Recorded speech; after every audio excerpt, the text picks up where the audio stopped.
ఓం శ్రీ గురుభ్యో నమః. సెప్టెంబర్ రాసుల్లో ద్వాదశ రాసుల యొక్క ఫలితాలు ఏ విధంగా ఉండబోతున్నాయి? ముఖ్యంగా గ్రహ సంచార వీక్షణం అనేది చాలా ముఖ్యం ఇందులో. అంటే గ్రహాల యొక్క సంచారం చేస్తుండగా మరి ఇవన్నీ కూడా గోచారరీత్యా చెప్పబడిన ఫలితాలు కాబట్టి ఈ గోచార పరంగా మిగతా గ్రహాల యొక్క కలయికలు, గ్రహాల యొక్క స్థానాలు, వాటి యొక్క మంచి చెడు యొక్క ఫలితాలను మనం ఒకసారి పరిశీలన చేస్తే సెప్టెంబర్ మాసంలో వృషభ రాశిలో గురువు యొక్క సంచారం, మీనంలో రాహు యొక్క సంచారం, అలానే కుంభంలో శని, రవి బుధులు సింహ కన్యా రాశుల్లోనూ, శుక్రుడు కన్యా తులా రాశుల్లో సంచారం చేయటం, కన్యలో కేతు యొక్క సంచారం జరుగుతుంది. ఇక్కడ ఈ సంచారం వల్ల ఏ విధంగా ఉండబోతుంది అంటే మిథునంలో కుజుడు ఉన్నాడు. కుజుడు యొక్క సంచారాన్ని కూడా మనం చూడాలి కదా.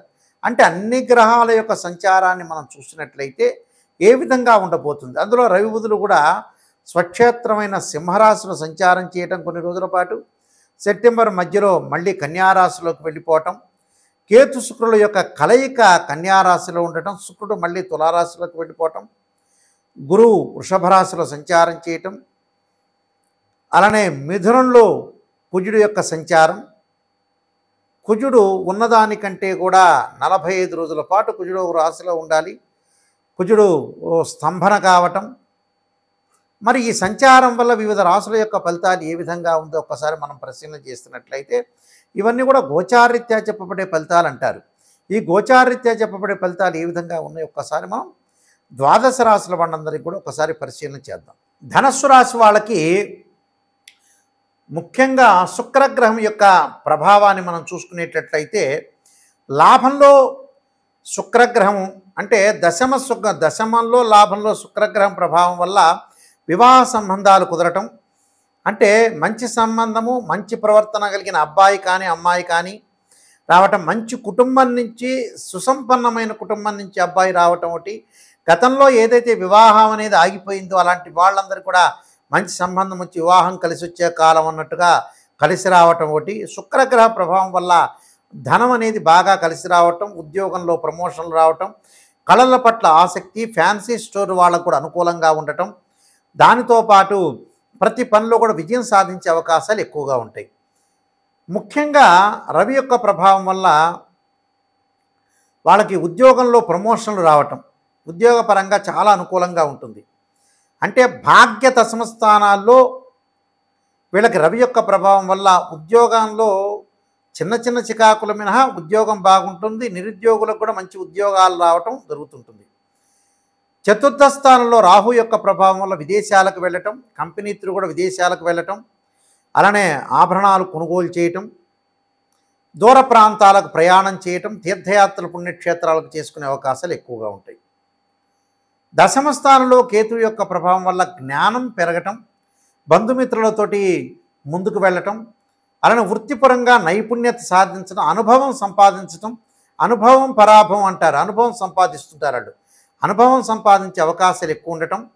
సప్తమ స్థానంలో కుజుడి యొక్క ప్రభావం వల్ల భూ సంబంధమైన వ్యవహారాల విషయంలో చాలా జాగ్రత్తగా ఉండాలి. ఏదైతే భూమి సంబంధించిన వ్యవహారాలు ఏవైనా ఉంటాయో వాటి పట్ల కొంత అజాగ్రత్త ఉండకుండా బాండు పేపర్లు కానీ, అలానే వాళ్ళతోటి బిల్డర్స్తో మాట్లాడటం కానీ, వ్యవసాయం చేసే దారులు కూడా కొత్త పంటలు వేసటంలో కొంత జాగ్రత్త వహించాలి. 6వ స్థానంలో గురువు యొక్క ప్రభావం వల్ల డబ్బును పొదుపు చేసుకోవాలి, విచ్చలవిడిగా ఖర్చు పెట్టుకోకూడదు. ఎవరికి పడితే వాళ్ళకి ఇవ్వటం వల్ల కూడా కొన్ని ఇబ్బందులు కలిగే అవకాశాలు ఎక్కువగా ఉంటాయి. ఈ విషయాలు కొన్ని గుర్తుపెట్టుకోవాలి. అలానే శని వక్రగతిలో ఉన్నాడు. శని వక్రగతిలో ఉండటం వల్ల, శని తృతీయ స్థానంలో ఉన్నాడు, వక్రగతిలో ఉండటం వల్ల భార్యాభర్తల మధ్యలో అనుకూలంగా ఉంటారు. అంటే వైఫ్ అండ్ హస్బెండ్ మధ్యలో చిన్న చిన్న విషయాలకు చికాకు పడకుండా ఇద్దరు కూడా మ్యూచువల్ అండర్స్టాండింగ్లో ఉండి బాండింగ్గా ఉండి ముందుకు వెళ్ళటం చాలా మంచిది. బుధుడి యొక్క ప్రభావం వల్ల జాయింట్ వ్యాపారం అనేది చేసుకోవచ్చు, కానీ నూతన వ్యాపారాలు ప్రారంభం చేయకూడదు. ముఖ్యంగా పార్ట్నర్షిప్ అనేది బాగా కలిసి వచ్చే అవకాశాలు ఉంటాయి, కానీ ఎవరు ఎలాంటి వాళ్ళు అనేది ఆలోచన చేసి ముందుకు వెళ్ళండి. విద్యార్థులు చదువు పట్ల ఆసక్తి చూపించాలి. ఆరోగ్యం అనేది కొంత ధనుస్సు రాశి వల్ల కొంత ఇబ్బందికరమైన వాతావరణం వచ్చే అవకాశాలు ఉంటాయి కాబట్టి దీర్ఘకాలిక వ్యాధుల విషయంలో కూడా కొంత జాగ్రత్తగా ఉండి ముందుకు వెళ్ళాలి. ప్రయాణాలు చేసినప్పుడు అతివేగం అనేది వాళ్ళకు పనికిరాదు. గృహ ఉపకరణ వస్తువులు కొనుగోలు చేస్తారు కాబట్టి నేను చెప్పిన పరిహారాలు తప్పకుండా చేయండి.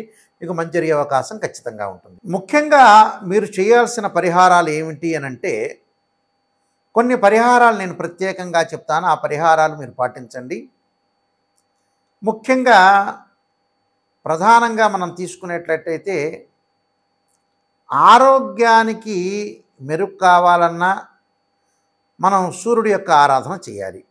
సూర్యభగవానుడి యొక్క ఆరాధన ఏ విధంగా చేయాలి అనంటే, మీరు గోధుమలు దానం చేయటంతో పాటు ఆదివారం రోజున సూర్యుని ఆరాధన చేయండి. ఓం సూర్యాయ నమః అనే మంత్రాన్ని ప్రభాకరాయుధే దివాకరాయ ధీమహే తన్నో సూర్య ప్రచోదయాత్ అనే మంత్రాన్ని చదవండి. అంటే ఆరోగ్యం బాగుండటానికి. అలానే మనకి ధనం కలిసి రావటానికి ఓం యక్షాయ కుబేరాయ వైశ్రవణాయ ధనధాన్యాధిపతే ధనం ధాన్యం సమృద్ధిమే దేహిమే దాపై స్వాహ అనే మంత్రాన్ని గురువారం రోజున చదవండి.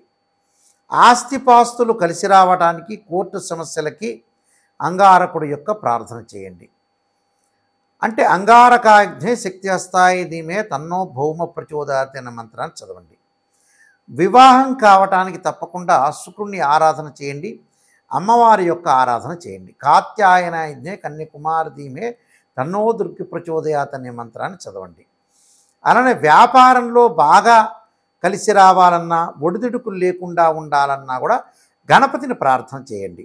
వక్రతుండ మహాకాయ కోటి సూర్య సమప్రభ నిర్విఘ్నం కురు మే దేవ సర్వకార్యేషు సర్వదా అనే మంత్రాన్ని బుధవారం రోజు చదవండి.